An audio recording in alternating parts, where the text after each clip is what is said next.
So double exposures, they're pretty easy to make, but they're kind of difficult to make look good. In this tutorial, we're going to talk about what makes a good double exposure, the kind of images you should look at, or the kind of images you should look at shooting maybe. But before we get in and talk about all the nitty gritty and the details, here's the TLDR. The best photos for double exposures are usually silhouettes or underexposed images with good edge lighting, but almost any image will work. Begin by selecting the subject and mask away the background. Then place the second image for your double exposure. Duplicate the mask from the subject up to that second image, and then duplicate the original subject and place that subject on top of the second image. And now we have our double exposure sandwich. Throw a background color behind all of this, then set that top layer to the lighten blend mode. Now play with the blend modes for that middle layer until you get something you like. In this image, I went with the multiply blend mode. The work's not finished yet. You can go ahead and use levels and adjust the brightness of any of these layers and dramatically change the way that the double exposure looks. And paint in those masks to add or remove bits of the image as you see fit. Use a big soft edge brush. And then lastly, add color effects, create glows, use the camera raw filter to adjust color and tone, use gradient maps or any of the other tools at your disposal in Photoshop to create your very own beautiful double exposure image.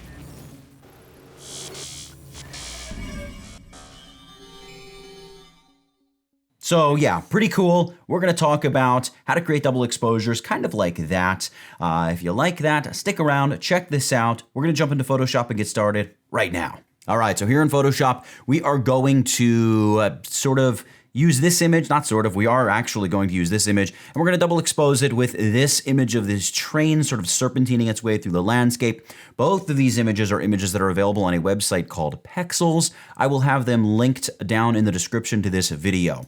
So let's get started here with this image. We're going to move a little quickly at times, so use the pause button liberally and try to follow along as best as you're able. We're going to grab the rectangular marquee tool, hold down Shift, just drag a selection over the top half of our guy here because we don't need all the rest of this image. I'm not really concerned about my double exposure being huge in this case. I just want this all to work well here for the tutorial. And then I'm going to go image crop. It's going to dump the rest of the photo. We go select, deselect, great. Command or Control 0 to sort of zoom in a little bit and fill the whole Photoshop interface with our image.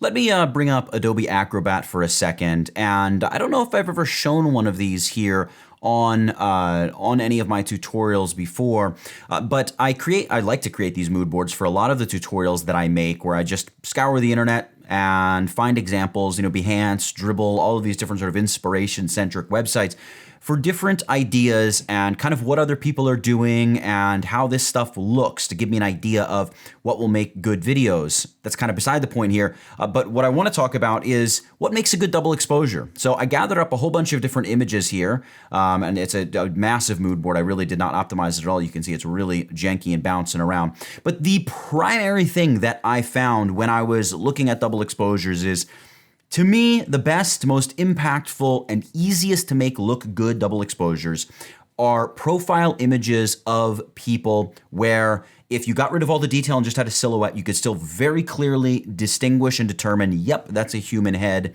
So things like having easily being able to make out the chin, the lips, the nose, stuff like that. You can see here with her, you can see here with her, you can see here with him, of course. I mean, they're really using his hat in that case. Here with this guy. And also underexposed images tend to work really, really well. So stuff where you have a lot of darkness like this, you can still clearly understand that, yeah, that's a human head. And they've just kind of turned it into this magical thing that it is. Here, this image right down here with her, very dark, very underexposed, but you can just make out the nose, chin, lips, and just the front of her face. The other element that I've noticed is very, very helpful is if the image has some edge lighting, it's not lit from the front, so more backlit, more lit from the far side, and the shadows are facing the camera. Having that makes things really, really easy to get a good double exposure. So this image down here with this guy with Manhattan Bridge, you can see it doesn't really follow that rule that I just talked about of having a strong profile shot, but we can see the edges of the nose and the forehead and the lips and the chin because we have that light sweeping in from the back side as it is there. Now, it doesn't mean that every single double exposure has to be that way. I mean, clearly you can see here, she's not really looking that way. In fact, she's lit from the front. She's not lit from the back. And that's still a great, beautiful double exposure, the way that's being used.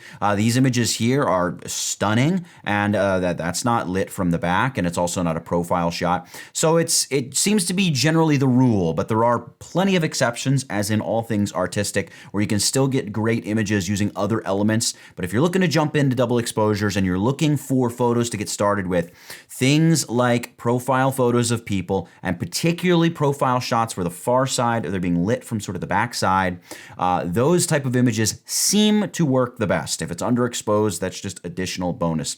And then the other element of it that I think is really interesting is when you sort of do this kind of thing where you treat the profile of the person's head like it's a little fish bowl, like it's a little snow globe, something like that.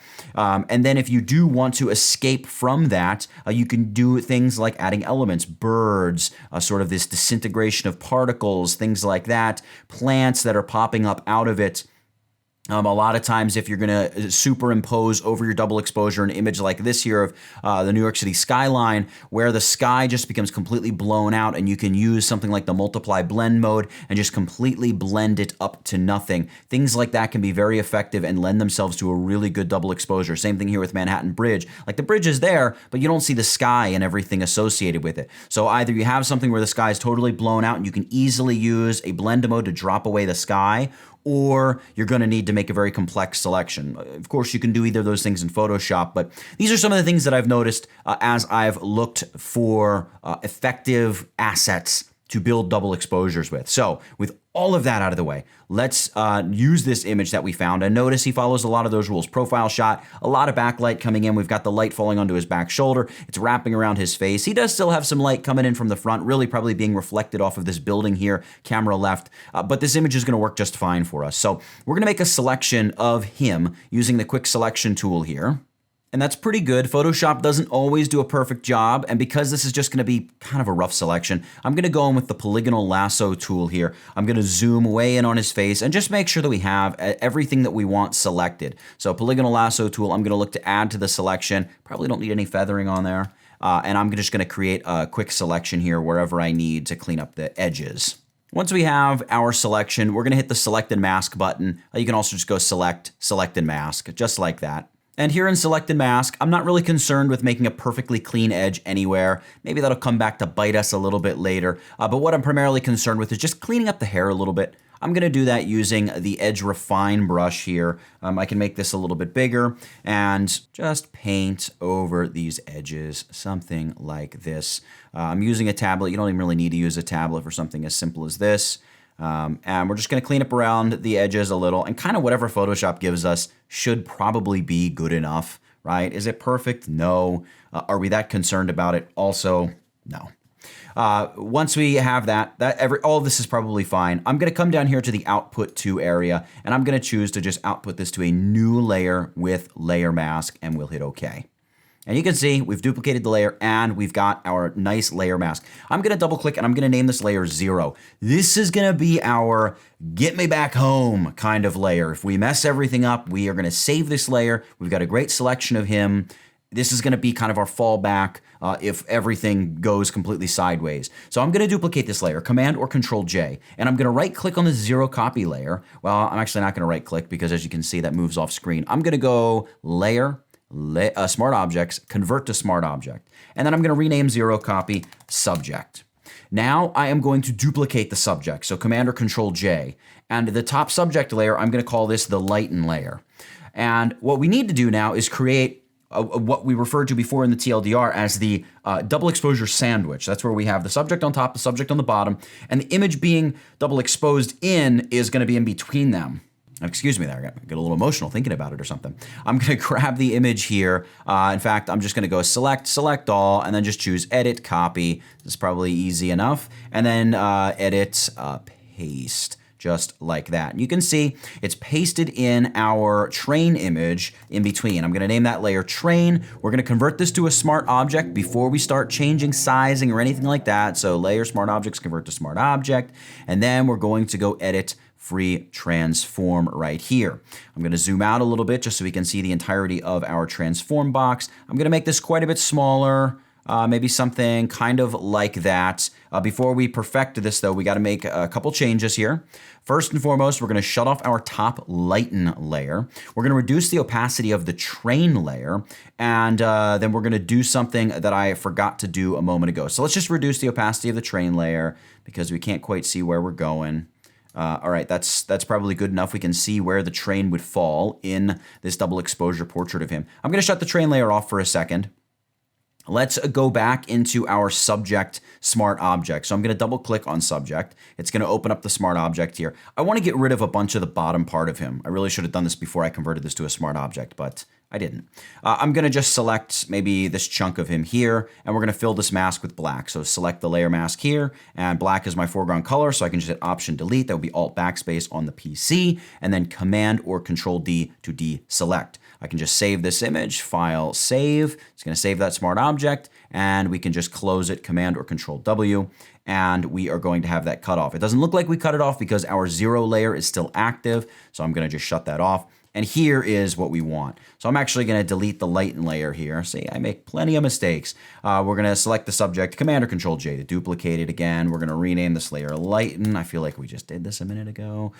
I'm going to shut that off, and let's turn our train layer back on. All right, now we can kind of really look at the train layer and make sure that we're positioning it where it needs to go. So I kind of like this. The train, I feel like it needs to change direction though. I want it to be sort of coming from his, like sort of the base of his jawline back here and riding across his shoulder. So we're going to hit Command or Control T to bring up free transform once more. And I'm going to right click and choose to flip horizontal.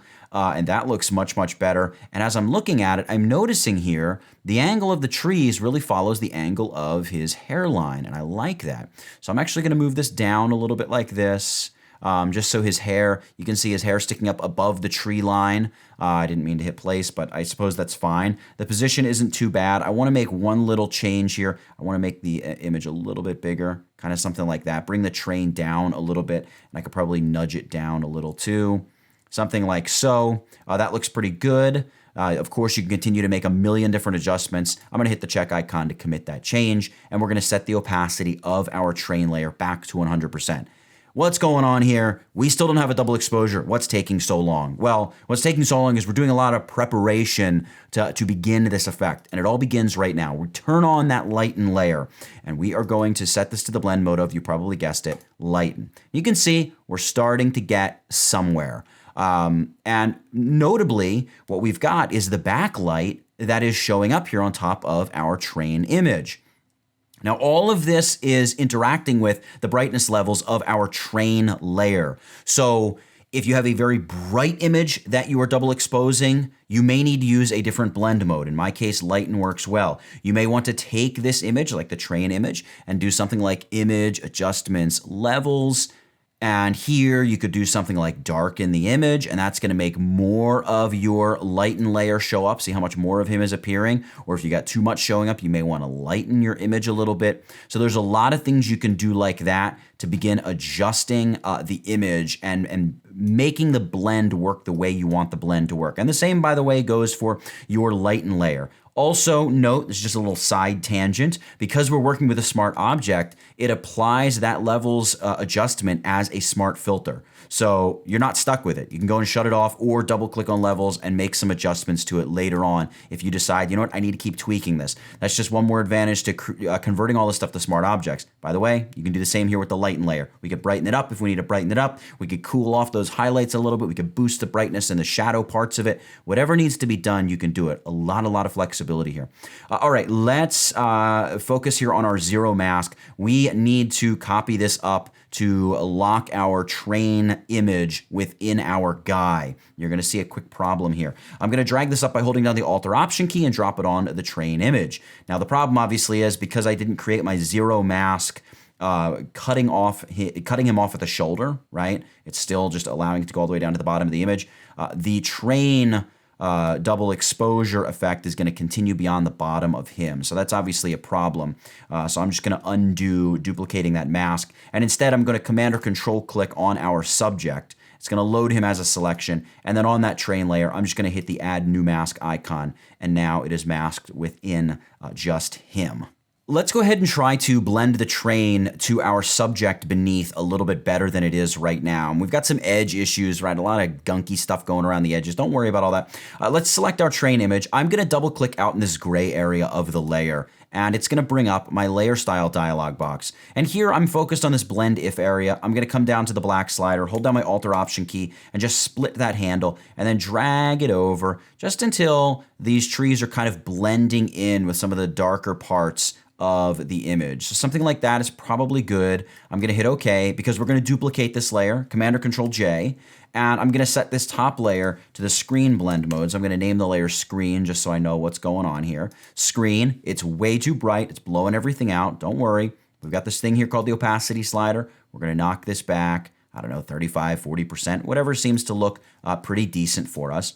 And at this point, we begin the process of dabbing with the masks to get rid of stuff or enhance stuff where we think things need to be adjusted. So I'm going to do this kind of quickly by just throwing a mask on my lighten layer and also down here on my subject layer. And if you know how these masks work, all I'm going to do is I'm going to use a big old soft edge brush. 650 is probably a little bit big. I'll probably go like 325 maybe. Hardness, you definitely want to be 0. And then play with, I prefer to use the opacity slider. Some people prefer the flow slider. It all depends on the way you work. I'm going to set this to probably about 25% opacity. Painting with black makes bits of him disappear. What I think I'm going to try to do first is clean up the top of the hair by just making some of that go away.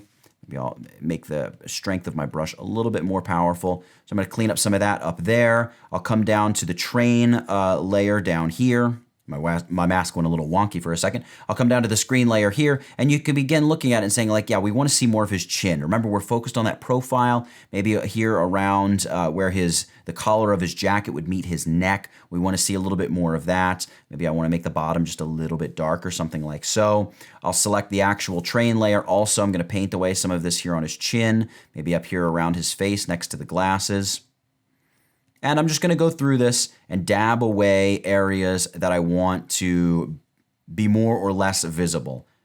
And once we clean things up a little bit, kind of like so, just worked on the edges a little, made sure I'm locking everything in where I want it to be. Again, you can spend a ton of time at this point in time. Do you want to bring back more texture in his hair and shoulders, face, whatever it may be, you can do all of that stuff. In fact, I may want to bring a little bit more back into his face here. So I'll just grab my brush again, a big soft edge brush, and I can just paint away a little bit more of this here that I'm seeing, just to reveal a little bit more of his face. And great. Let's go ahead and throw a background behind him, just any old solid color. So we'll select our 0 layer because we're going to create a layer on top of this. We'll go Layer, New Fill Layer, just choose solid color, and you can name it whatever you like. And I'm just going to go with a pretty light gray. We want it to be something that's probably doesn't have any color because we're about to convert this whole thing to a black and white image anyway. Cool. As we're looking at it here, we may want to darken up the top edge of his hair just so we can make out that top edge of the hair a little bit better. I'll show you how to do that in a second. But for now, select that top lighten layer and let's add a black and white adjustment layer. So this black and white adjustment layer right here, go ahead and hit that icon. And then here in our properties panel, we have a bunch of things we can adjust. I want to boost the magentas and the blues. It's going to brighten up the train. Also, cyan should brighten up the train a little bit, but it's also going to brighten the reflection of the sky in the very tippy top highlights of our trees, which is just going to make them really stand out a little bit more. We can try brightening the greens. That also has a similar effect. Yellows, well, we probably don't want to brighten yellows too much. In fact, we might want to darken the yellows a little, kind of give a little flattening effect to that. And then we'll boost the reds just a little bit. It's just going to brighten up a couple elements in our image there. Let's darken up the top of the hair. You could really do this at any point. We're just going to kind of do this a little manually here. We're going to go ahead and hit the new layer icon, and I'm going to rename this layer Darken Hair Tips or something like that. Super creative. And we are going to, let's do this sort of, how do we want to do this? Let's use the brush tool here, and I'm going to make the brush a bit smaller again, as I keep doing here. Probably about 200 pixels is fine. Set black as our foreground color. We want to paint in here to add darkness along that edge, but obviously it's hard to see what exactly we're doing and how it's affecting the image if we don't first create our mask. So I'm going to undo that, and let's create our mask. So just Command or Control click on the layer icon here of his profile. That's going to load him as a selection. And then we're going to hit the new layer mask icon, and we've got a perfect little layer mask. And let's select the layer again right here, just so we've got those little white tick marks around the layer so we know we're painting on the layer. I'll probably reduce the opacity of my brush tool to about 20%. And then I'm just going to begin clicking in around the top just like that. So I know it seems a little extreme, but think of the snow globe effect that I alluded to before, where you're trying to sort of create this effect like the person's head is containing this little atrium of a different world. And if it's too strong, which I think it is kind of a little too strong, again, we've got our opacity slider. So we'll just, kind of tone it back a little just to make sure we can really make out the edge of his hair, and we're still getting a strong profile shot of him. Okay, let's do some toning work here. So we're going to merge all of our layers up to one new layer. Command-Shift-Option, that would be Control-Shift-Alt on the PC, and the letter E. And we've got this new layer. I'm going to name this layer Camera Raw. We're going to convert this layer Smart Objects, convert to Smart Object. And then we're going to go Filter, Camera Raw Filter. Cool. Here in the Camera Raw Filter, you can do anything you want. There's no color here in this image. We kind of simplified by making it black and white. But if you have color, there's going to be even more you can do here in Camera Raw. I'm just going to look to come in here and probably reduce the overall exposure a little bit, kill off a little bit more contrast. We're going to be infusing contrast in a little bit here. I'm going to darken the shadows and darken the blacks just to make my shadows a little punchier. I'm going to crank up the texture and the clarity a little bit. You can also do dehazing, which will give you some contrast, but dehaze can tend to really blow the image out quickly, but sometimes it does a lot of cool stuff for you. So, as with everything in Photoshop, really, a lot of this stuff is non-destructive. So just pull it way past where you think it needs to be, and then just tone it back a little and find kind of a sweet spot where you think it might look good. So we could do the same thing with clarity, right? That to me, way too much. I want to be hanging out somewhere around the 8, 9, 10 mark, somewhere around there. I'm going to close that. We could go and throw a little sharpening on this. Usually we don't sharpen until the very end, but we're kind of at that toning process. We're going to apply a couple more color effects here, but we're getting close to the end. If you don't want to sharpen and instead you want to give your image kind of like that video game skin softness effect, you can use the noise reduction. It gives the skin tones this very like smoothed out look, which is interesting, but it's not really what we want here. I'm going to just close down my detail there. And then lastly, we can come in here and just throw a little bit of grain here on this image. You can go a lot, you can go a little, whatever you kind of want to do. I want to give my double exposure a very physical feel. I'm going to hit OK, almost like you're looking at a piece of paper or something like that. So that's cool. You can see there's before our toning, there is after our toning. I kind of dig it. Now, if you recall here in the Acrobat file, I had mentioned this idea of sort of extending the world that you're creating inside of the head or body of your double exposure subject by creating elements that are escaping from that world into the rest of your artwork environment. By the way, this double exposure also does this by layering in this foreground of these woods from which this guy is appearing out of, like a giant Paul Bunyan or something. But we have it here with her, the birds, up here the birds, and then down a little bit lower we had more of these kind of artifact-y type things happening. We're going to go the bird route, so I am going to drag in this image here. Also will be linked in the description to this video. It is also available for free on the website Pexels. It's just the silhouette of some birds against a really bright, nearly white sky. It's not fully white though. When we drag this image into Photoshop, it's already converted to a smart object. So we can go image adjustments, levels. We can pull up our levels here and we can just pull the white slider over and just ensure that we have a full solid white background. Hit OK. And it really is as easy as selecting this layer and set it to the multiply blend mode. See that? And now we can place the birds wherever we like. Command or Control T to free transform them. I do want to make these a little bit smaller. And then you can just kind of make them so they're living above the woods here in this guy's head. I'm almost thinking of it like a friar monk's cap or something. He's being capped by these birds. And then you could zoom in on the birds. You could apply a layer mask and sort of, lighten the load a little bit. It looks like a couple of the birds are very similar. This bird's being cut off by what was the edge of the image frame. I'm not going to be too concerned with it. I'm going to leave it as it is. What I will do is I'll probably reduce the opacity of these birds just so they kind of match the contrast and brightness level that the rest of the image has. So you can kind of see that just helps it blend in a little bit more. And now we're going to apply some color and a big sort of burst of color flare and light. Here's what we're going to do. We're going to use the gradient map adjustment layer as well as a color lookup table. So we're going to go layer, new adjustment layer. We're going to go gradient map here for the first pass, hit OK. And I'm going to double click on my gradient stripe up here. And I've created a custom gradient down here that I've called a mango tangerine. I like this for this image a lot. I can double click on the orange stop. The hexadecimal code is E1451B. And the lighter color is EC E9CD.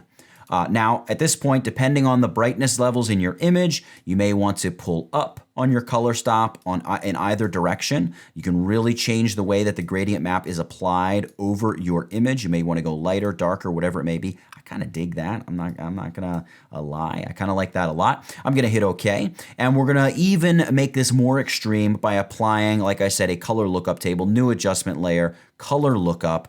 And we can call it whatever we want. We have our color lookups in here. I'm actually going to drag my properties panel out here to make it a little easier to see. I'm going to select, all of these are just the default LUTs provided by Photoshop. I'm going to go with film stock 50 right here, .3DL. That's what we want. It's rather extreme, as you can see. I'm going to pop my properties panel back here. But the beauty of the color lookup table is you're not stuck with what you've got. You also have your opacity slider. So we'll just knock this opacity down to, 30, 40%, something like that. There's before, there's after. Gives a little more richness, saturation, contrast, punch to the image. It might be too much for some of you. That's fine. You can always get rid of it or shut it off or do whatever you want. All right, last thing here, we're going to just throw a color flare here up near his sunglasses. I'm going to create a new layer, and I'm going to call it flare. And this is just a basic 3-step flare we're going to apply. Grab the brush tool. I'm going to set the opacity back to 100%. Probably going to make the brush a little bit bigger, maybe about 700 for the size. It's very soft. I'm going to go white as my foreground color. I'm going to click a single time, not 2 times, just 1 time. And then I'm going to go image adjustments, hue saturation. And we're going to change this to almost a red that kind of dips into orange. So I just checked on colorize there. And the first thing you need to do, because you're working with just complete stark white, reduce the brightness. Let's crank that saturation all the way up so we can really see our color. And I want red that is kind of pink, kind of red, but heading toward that orange as well a little bit. Something like that is probably good. I'm going to hit OK, and I'm going to duplicate this. I'm not going to move it yet. We're going to move it all together. Command or Control J to duplicate it, and we can call this flare orange or whatever. And again, we'll go image adjustments, hue saturation. We've been through this, right? And here, all we have to do, it already has color. So we're going to swing the hue. I'm going to swing a couple ticks to the right until it looks kind of nice and orangey. And maybe I'll crank the saturation up a little bit more. Maybe I'll reduce the lightness just a touch, kind of something like that. Hit OK. And then I'm going to duplicate this Command or Control J, and we're going to call this one Flare Center. And this one we're going to make white. So we're just going to go Image, Adjustments, Hue Saturation again, and just blow the brightness back to plus 100. Now it's a little bit too big, that white center, because that's really going to turn into an extreme hot spot in just a second. So hit Command or Control T. And this is going to bring up free transform, and we're just going to hold down our Alt or Option key and just make that little glowing center quite a bit smaller. Hit the check icon to commit the change. Now we're going to move this into place, and then we're going to begin playing with the opacity and the blend modes to make it all work. So select the flare center layer, hold down Shift, select the bottom red flare area. Let's move this. I'm thinking like out here would be a cool place for the flare.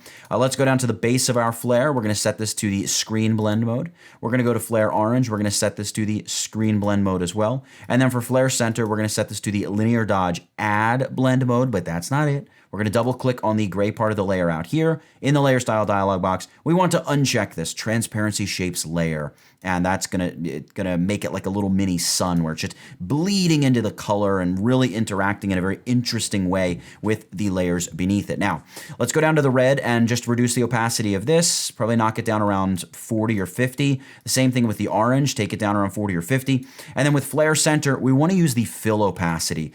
Just changes the way that this flare interacts a little bit better. So we really want to go down pretty low with this, maybe around 10, and then I'll probably bring the orange up a little bit. And then it's just up to you to tweak this and make it exactly how you want it to look. So there's with no flare, there's when we add the flare, kind of interesting. And actually looking at it too, I might want to drag in some dust and scratches. I have this dust and scratches texture. I don't even know where I got it from, if I'm being honest.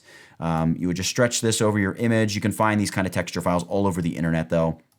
This one is black with the texture being white in the center, as you can see. I actually want all the little bits of texture to be black, so just hit Command or Control I to inverse those colors, or invert those colors, I should say, and then set it to the blend mode of multiply.